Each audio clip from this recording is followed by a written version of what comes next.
Assalamualaikum warahmatullahi wabarakatuh. Di video kali ini kita akan melanjutkan pembahasan soal untuk asesmen satu di bab satu, yaitu tentang usaha dan energi.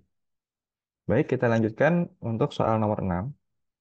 Vero membuat kincir air dengan konsep seperti pada gambar. Nah, jadi ada pipa penyalur, kemudian dialirkan air gitu ya, yang mengenai roda yang memiliki diameter sebesar 3 meter. Ini diameternya ya, diameter sebesar 3 meter.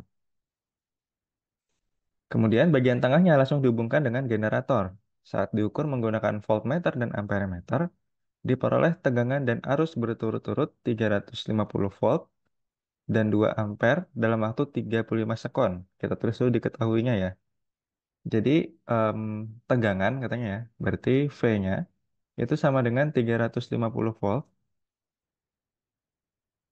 Kemudian arusnya itu 2 ampere, berarti I ya, sama dengan 2 ampere dalam waktu 35 sekon, berarti sebagai waktunya, yaitu sebesar 35 sekon. Kemudian diketahui lagi efisiensi energi itu sebesar 40%. Efisiensinya adalah 40%. Lalu debit air itu adalah 0,05. Q-nya ya, 0,05 meter kubik per sekon. Nah, kalau misalnya kita ingat-ingat lagi, kalau misalkan rumus dari debit atau Q itu adalah apa? Q adalah V per T. Nah, ini kita simpan saja dulu ya. Kemudian jika percepatan gravitasi 10, oke, 10 meter per sekon kuadrat, dan massa jenis air atau rho-nya itu adalah 1000 kilogram per meter kubik, maka pertanyaannya adalah ketinggian ujung pipa penyalur air dengan tanah adalah, nah, berarti yang ditanyakan itu adalah yang dari pipa sampai ke tanah, gitu ya. Kita sebut saja dengan Y, gitu ya. Berarti yang ditanyakan adalah Y-nya berapa, gitu ya. Ketinggian dari pipa sampai ke bawah tanah. Oke, kalau misalnya lihat kasus di sini, itu terjadi perubahan energi dari mana?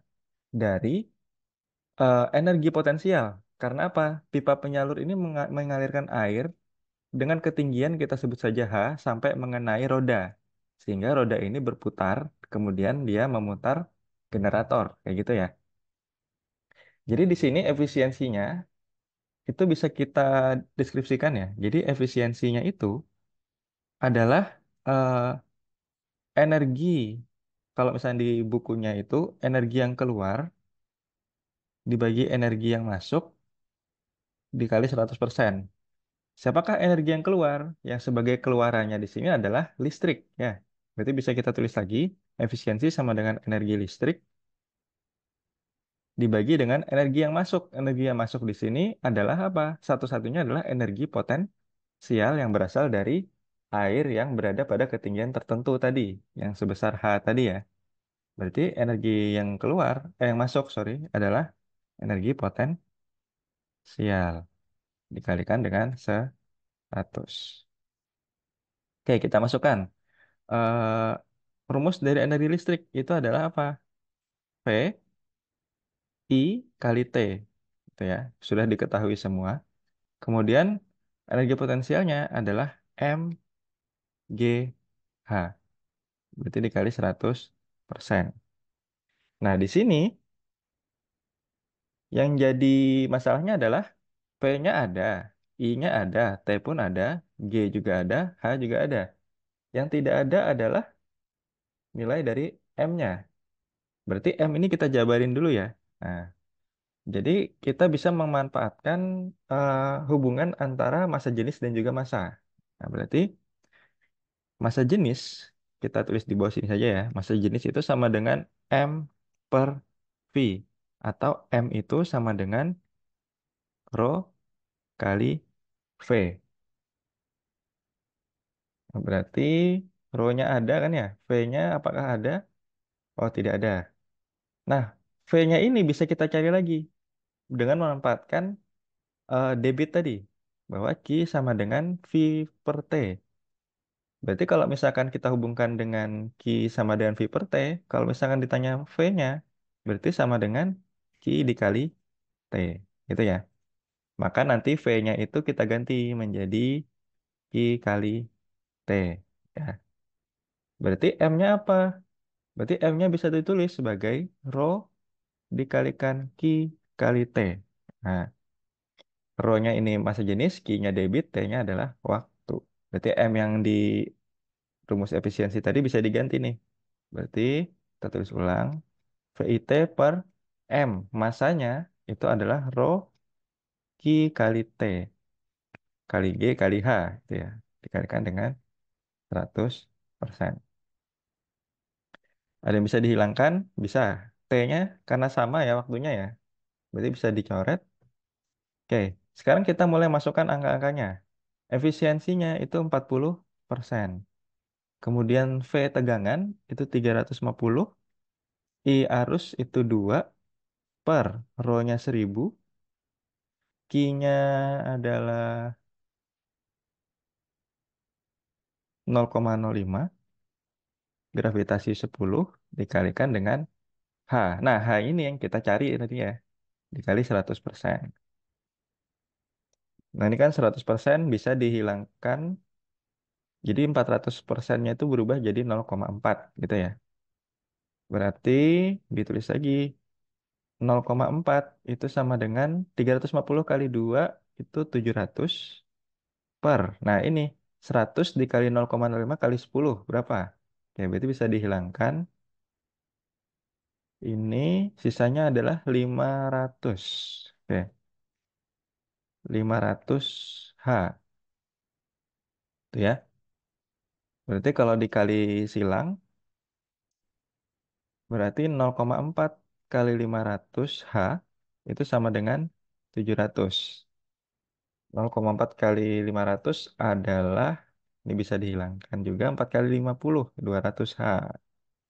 200 H sama dengan 700. Maka H-nya adalah 700 dibagi 200.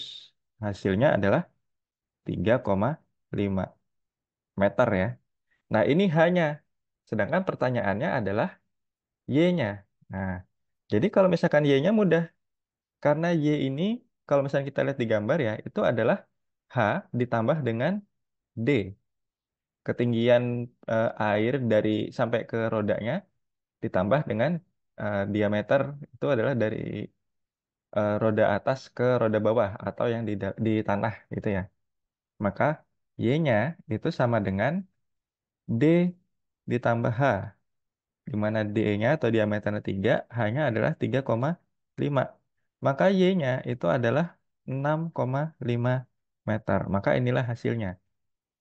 Jadi, ketinggian ujung pipa penyalur air dengan tanah itu sebesar 6,5 meter. Atau jawabannya adalah yang D.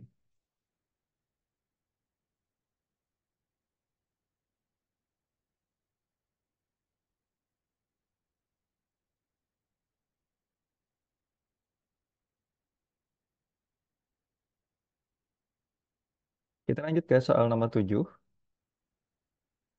Kesia meletakkan beberapa buah jeruk pada piring di atas meja setinggi 1 meter.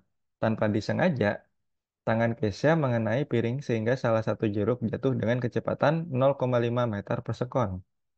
Jika massa buah jeruk adalah 180 gram dan percepatan gravitasi 10 meter per sekon kuadrat, energi mekanik buah jeruk saat 20 cm dari lantai adalah sebesar berapa?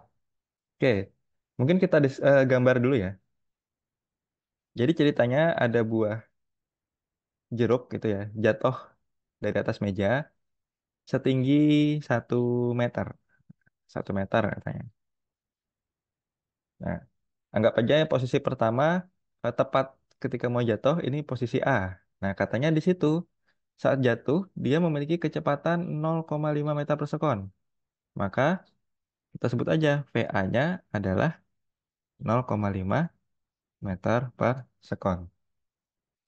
Kemudian massa buah jeruk 180 gram. Oke, boleh bisa ditulis massanya M-nya itu adalah 180 gram. Atau kalau dalam satuan kilogram menjadi dibagi 1000 adalah 0,18. kilogram.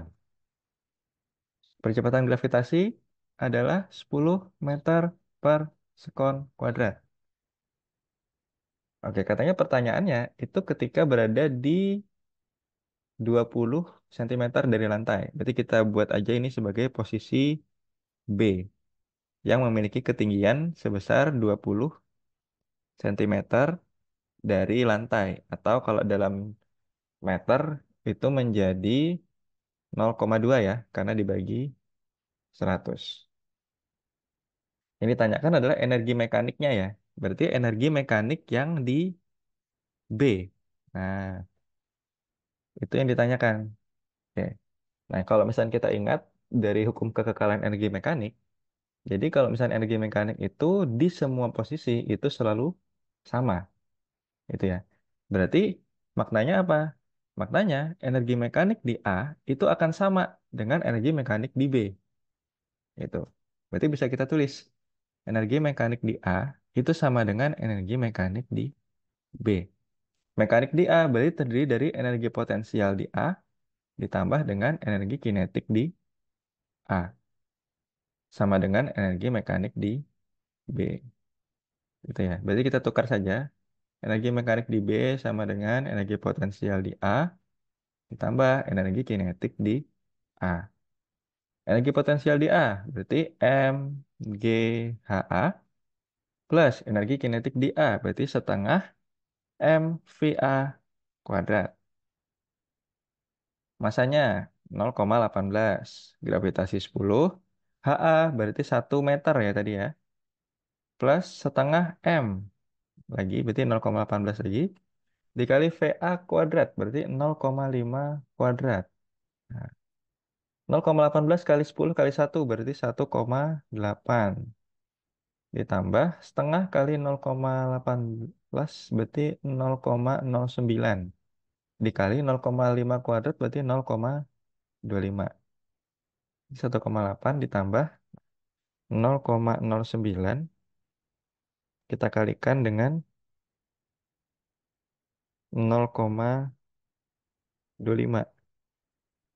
Itu adalah 0,02, sorry, 0,0225. Maka kalau dijumlahkan berarti 1,8225. Maka ini adalah besar energi mekanik di titik B. Oke. Satuannya adalah joule ya. 1,8225 joule. Atau jawabannya adalah yang D.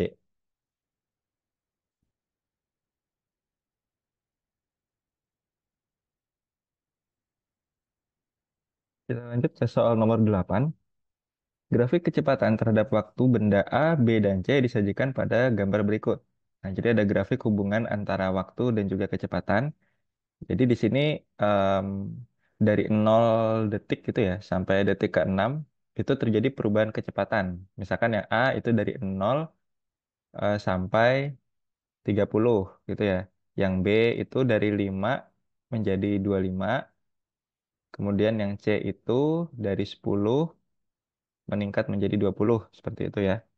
Nah, kemudian diketahui bahwa benda A, B, dan C itu memiliki massa berturut-turut 5, 6, 7. Jadi berbeda-beda massanya tiap benda. Nah, pertanyaannya adalah hubungan perubahan energi kinetik yang dilakukan ketiga benda tersebut adalah, oke, pertanyaan adalah perubahan energi kinetik. Kalau kita berbicara tentang perubahan energi kinetik, berarti bisa dikatakan atau disimbolkan sebagai delta EK, gitu ya. Di mana kalau perubahan energi kinetik itu artinya apa? Jadi perbedaan atau selisih dari energi kinetik akhir dikurang energi kinetik yang awal. Berarti bisa dirumuskan delta EK atau perubahan energi kinetik itu sama dengan EK akhir atau kita sebut sebagai EK aksen gitu ya, dikurangi dengan EK awal gitu. Rumusnya gimana?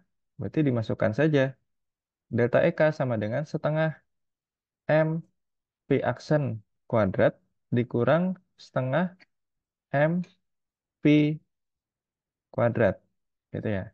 Atau mungkin supaya lebih mudahnya aja jangan aksen ya. Berarti EK akhir disimbolkan dengan EK T. Kemudian EK atau energi kinetik awal kita tulis sebagai EK nol. Nah, gitu.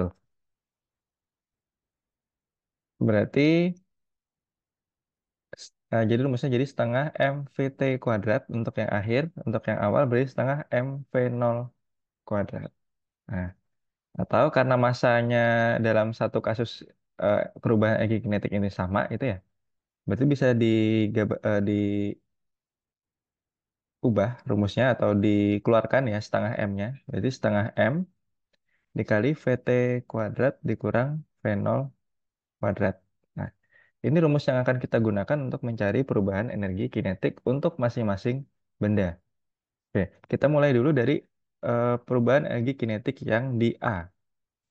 Berarti sama dengan setengah MA dikali VTA kuadrat atau kecepatan akhir untuk benda A dikurang V0A ya,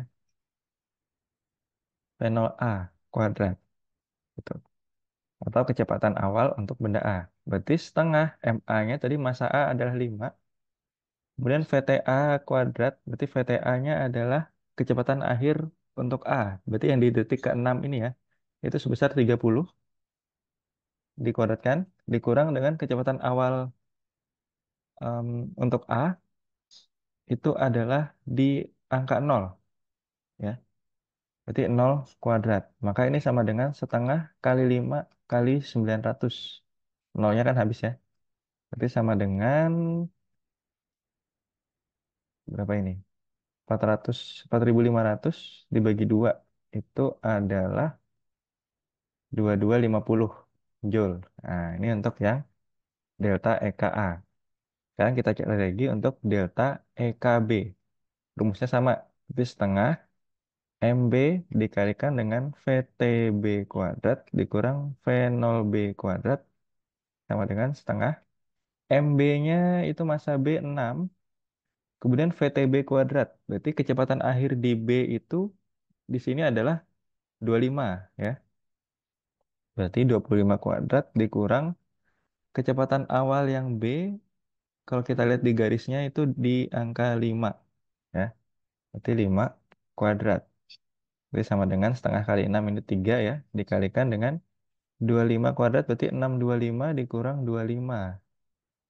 Atau 3 kali 600 maka menghasilkan 1800 Joule. Terakhir itu kita cari delta EKC. Berarti setengah MC dikalikan VTC kuadrat dikurang V0C kuadrat. Sama dengan setengah MC-nya 7. VTC kalau kita lihat di grafik untuk yang C,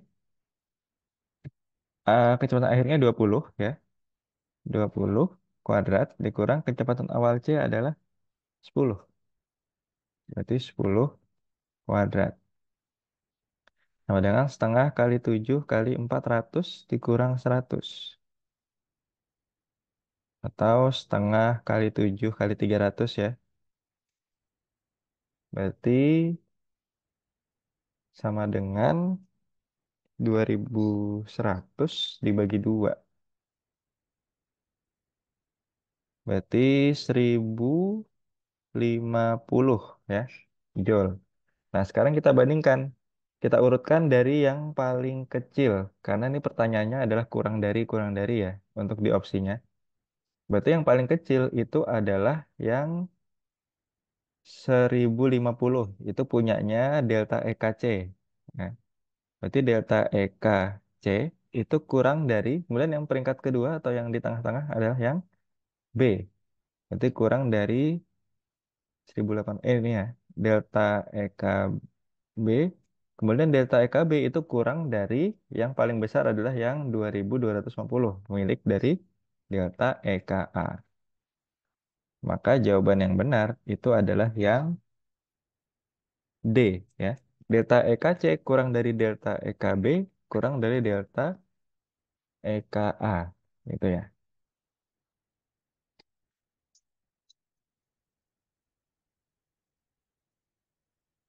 Kita lanjut ke soal nomor 9.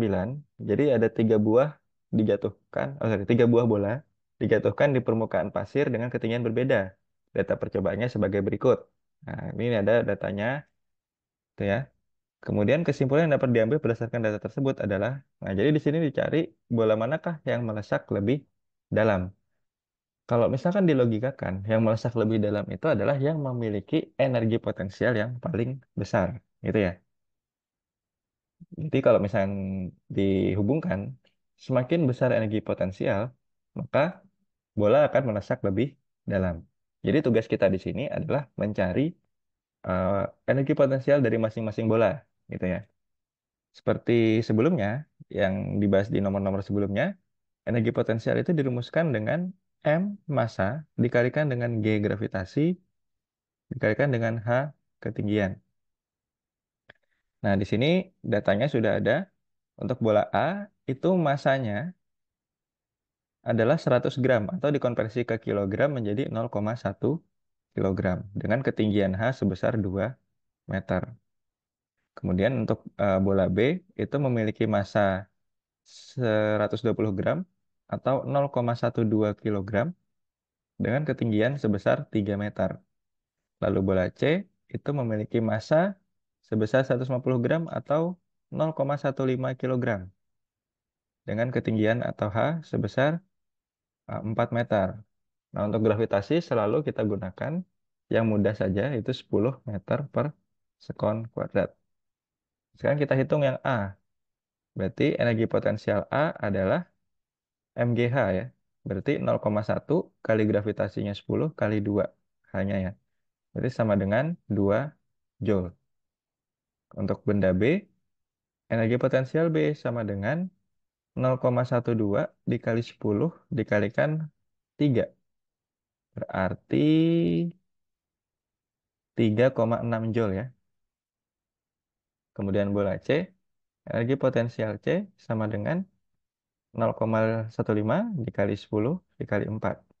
Berarti sama dengan 6,0 joule. Nah, sekarang kita bandingkan. Ternyata yang paling besar itu adalah energi potensial yang di C, kemudian yang paling kecil adalah yang di A, yang B di tengah-tengah. Artinya yang melesak paling dalam itu adalah yang C, gitu ya. Kemudian yang lebih eh, sedikit atau yang tidak dalam itu yang B. Kemudian yang paling tidak dalam itu adalah yang A. Maka dari pilihannya coba kita cek. Bola A melesak lebih dalam dari bola B. Itu salah ya, karena bola B itu potensialnya lebih besar dari A. Sehingga B harusnya melesak lebih dalam daripada A. Maka yang A, untuk opsi A itu salah. Kemudian untuk yang B, bola C melesak lebih dalam dari bola A. Benar, karena bola C itu memiliki energi potensial paling besar dan juga lebih besar juga otomatis dari yang A. Sehingga yang merasa lebih dalam benar yaitu adalah yang C. Maka opsi yang benar itu adalah yang B.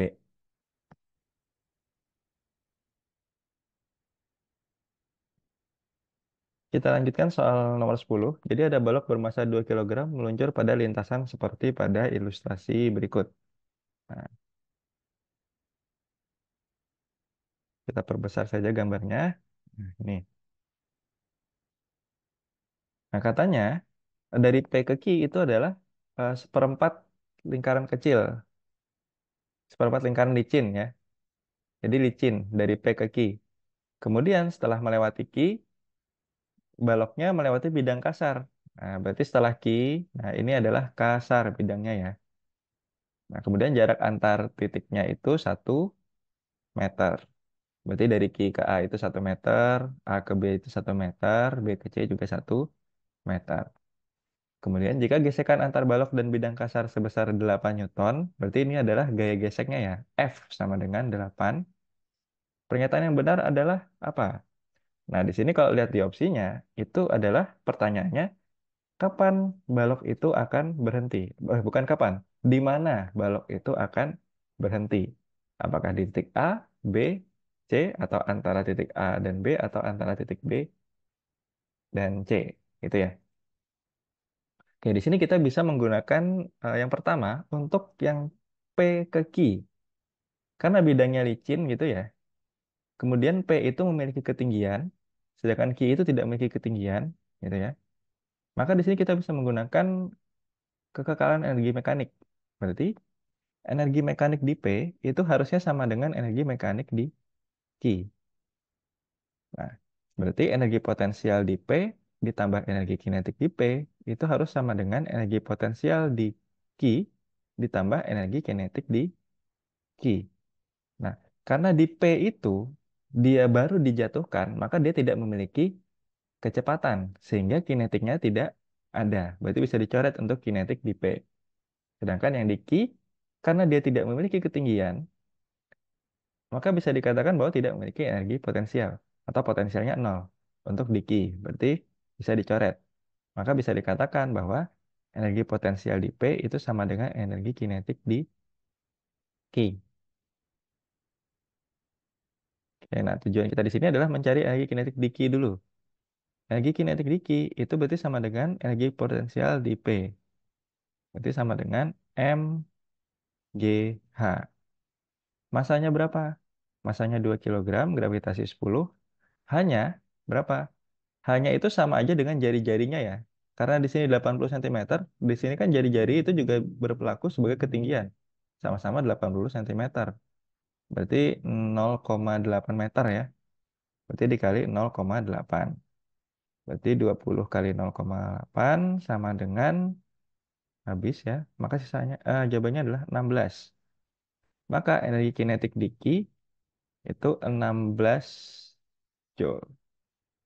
Gitu ya. Oke. Kemudian em, katanya kan ditanyakan tadi bahwa baloknya berhenti di suatu titik. Artinya pada saat itu ketika balok itu berhenti, dia memiliki energi kinetik nol, gitu ya. Atau energi akhirnya atau energi kinetik akhirnya itu nanti pasti akan nol. Nah, kita masih belum tahu nih titiknya di mana. Kita sebut saja sebagai Eka aksen saja ya. Berarti oke kita tulis di sini saja. Jadi Eka aksennya itu nanti harus sama dengan nol. Sedangkan Eka awalnya atau Eka Q-nya berarti ya itu harusnya itu 16 Joule. Nah, pertanyaannya di sini, kenapa energi kinetiknya di Q itu adalah 16 sedangkan di akhirnya menjadi nol? Karena adanya apa? Gaya gesek akibat bidang yang kasar, gitu ya. Jadi di sini ada usaha untuk mengurangi energi kinetik sehingga menjadi nol. Atau bisa dirumuskan gini, ada suatu usaha yang mengubah energi kinetiknya. Atau di matematikanya ditulis W sama dengan delta EK. Jadi W-nya sama dengan EK aksen dikurang EK awal. Usahanya oleh siapa? Usaha yang diberikan itu atau usaha yang dilakukan itu adalah usaha oleh gaya gesek tadi, gitu ya, yang sebesar F ini yang 8 Newton. Berarti usaha itu kalau misalkan kita pelajari sebelumnya bahwa usaha itu adalah gaya dikalikan dengan eh, jarak tempuh atau S-nya, gitu ya. Jadi W sama dengan F kali S. Oke. Nah, berarti W-nya adalah F kali S sama dengan energi kinetik akhirnya tadi nol dikurang energi kinetik awalnya itu adalah 16. Tapi ingat di sini, karena bendanya bergeraknya itu ke kanan ya, karena dari Q ke C, sedangkan gesekan pasti akan selalu melawan geraknya dari bendanya, berarti ke kiri ya geseknya ya. Maka nanti usahanya di sini bernilai negatif. Jangan lupa ditambahkan negatifnya. Berarti ini negatif F. Berarti F-nya 8. S-nya ini yang kita cari nih. Jarak yang ditempuh. Gitu ya. Sehingga nanti tahu nih berhentinya di mana. Gitu ya. Sama dengan 0 dikurang 16. Berarti min 16. Maka S-nya itu adalah min 16 dibagi min 8. Sama dengan 2. Maka dari titik Q sampai berhenti. Itu dia menempuh jarak sebesar 2 meter. Di mana 2 meter itu berarti letaknya di mana? Tepat di B ya. Karena Q ke B itu 2 meter. Artinya apa kesimpulannya? Berarti balok itu akan berhenti tepat di titik B yang berjarak 2 meter dari titik Q. Maka jawaban yang benar adalah yang B.